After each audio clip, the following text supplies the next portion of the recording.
So, y'all seem to like the last video I did on autism representation in anime, and y'all left a lot of great suggestions under the comments of that video too.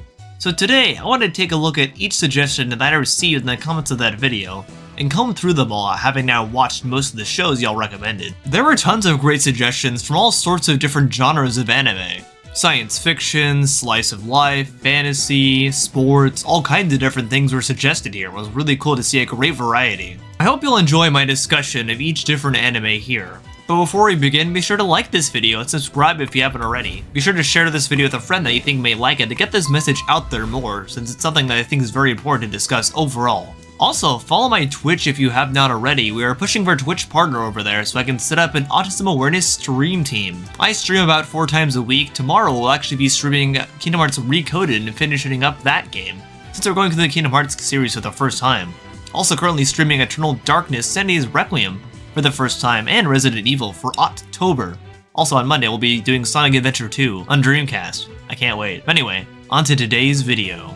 So, one of the characters I consistently see recommended is Cherry from Words Bubble Up Like Soda Pop, which is a movie that apparently came out on Netflix in 2021. I never watched it, because I don't have Netflix. I'm not paying for 20 different subscription services. So I ended up watching it now, and honestly I do see the appeal of this film, and I see why it's actually really beloved in terms of recent anime films. It's a very charming film and has a lot of great messages in it overall about society as a whole, I would say. One of the lead characters in the film is a boy named Cherry, who definitely shows a lot of autistic traits right from the get-go. Cherry's biggest struggle in the film is that he just cannot communicate with other people. Whenever he tries talking to anyone, he just gets overwhelmed and overstimulated. And on top of this, whenever anyone's talking to him, it just is really loud and very grating for him, and definitely overstimulates him as well. So as a result, he ends up wearing headphones pretty much everywhere he goes, which I do relate to as well. I pretty much carry earbuds wherever I go as well, so I don't get overstimulated myself. As a result, Cherry actually writes haikus to try and sort of figure out how to communicate with others around him, other neurotypical people rather.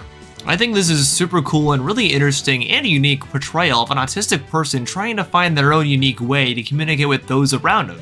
In Cherry's case, he's actually using one of his hyperfixations, haikus, to be able to do that. I think this film is actually super cool and kind of underrated, because after it came out, I don't think many people were talking about it. Definitely a good film, and honestly a really great autistic portrayal. Highly recommend checking this one out. It's just a good time. Another one that got suggested quite a bit was Madori Asakusa from Keep Your Hands Off Isaacin. This show is actually pretty unique because it's an anime about making anime. The lead character, Madori, is a young girl who wants to set up her own anime studio, and she shows a lot of autistic traits from the get-go in trying to set this up, such as a major hyperfixation on anime, how it's made, and how she can make her own. This is something I relate to quite a bit myself, since I obviously have a huge fascination with film, gaming, and animation as well. I own many books on animation, and I love researching how it's made in particular too. So I really related to this protagonist and her struggles and her desires in this anime too. They also do a great job of showing how Asakusa is so hyperfixated on anime. She has a hard time realizing that other people might not be as into it or can't have as big of a fascination with it as her. Most of the characters in this show around her seem neurotypical, so that's a big reason why they're not as fascinated with anime as she is. Honestly, this show is really good and actually way better than I was expecting. So thank you to Via3600 for suggesting this one. This is very good show here. Another one that was suggested a lot was Shizuku from Ghibli's Whisper of the Heart, which is actually another one of my favorite Ghibli films. Whisper of the Heart is sort of like a quintessential film for artists and creators in general, since it's all about pursuing your passions and never giving up on them. Shizuku is a young girl in this movie, has a really wild imagination, and is super creative.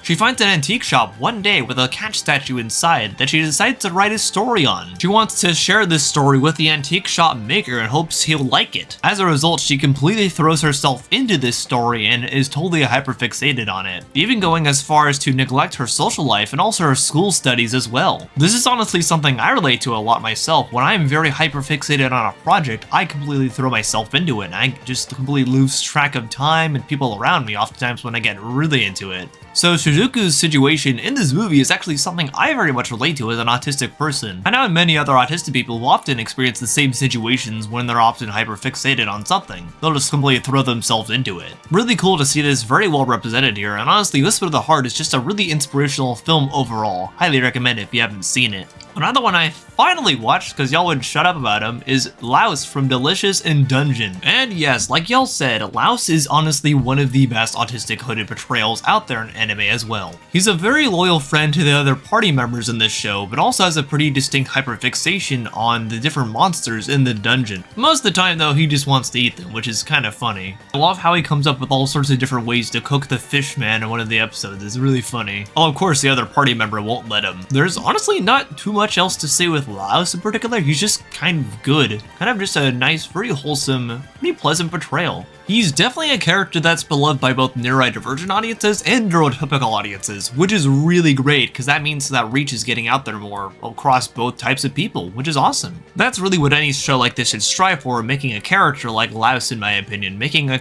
autistic hooded character that can reach both types of people and have a very far reach overall. Good on you, Delicious in Dungeon, for making a very good autistic hooded character. Another one that was suggested that kind of took me by surprise at first was actually Your Forger from Spy Family. This is actually an anime that I've seen in its entirety, but I never really put together Yor being autistic until now. I honestly do see a lot of autistic coded traits in her upon rewatching this show for this video, since she takes a lot of things literally, and definitely does not understand sarcasm most of the time either. She's also incredibly loyal and very sweet, a very good character overall, and she never backs down from a fight, is always there to protect Anya and Lloyd at the end of the day. Incredibly loyal wife, and I wish she was my wife, cause she's awesome. One of the single best anime waifus out there. She also does show many moments where she'll get overstimulated or overwhelmed, specifically when she thinks Lloyd or the others might catch on to her secret life as an assassin, or also just in social situations where she might feel awkward and not really be sure how to react to certain things. Also, she gets super embarrassed when she gets drunk, which is pretty funny.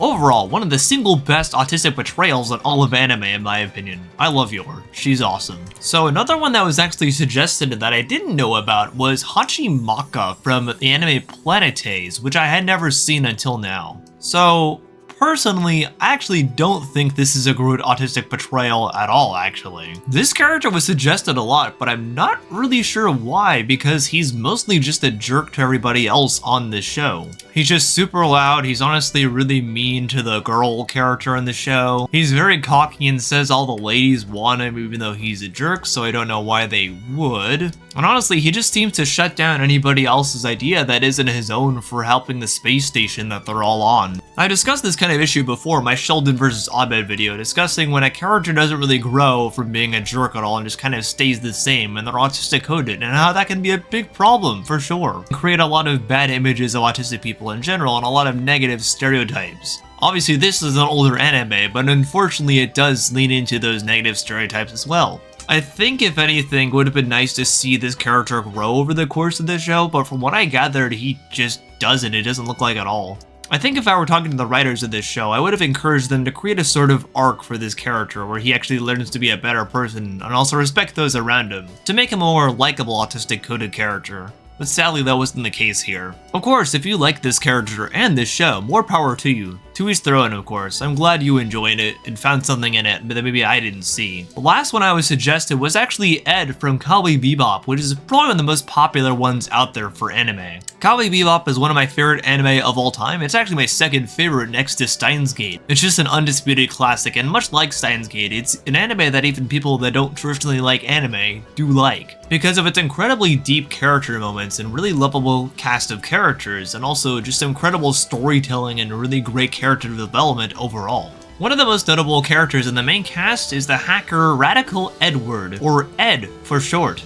Ed already proves that she's very different from every other cast member in this show, since she definitely has a major hyperfixation on hacking and also prefers to be around Ein, their corgi, more than any other human it seems, and it seems she resonates more with him than any other person. This is actually a pretty common thing for autistic people like myself to prefer to be around animals and kind of find a comfort in that, in sort of that silent companionship. And that's something I've definitely experienced in the past, being able to have a silent companion and just enjoy myself for a quiet moment with them.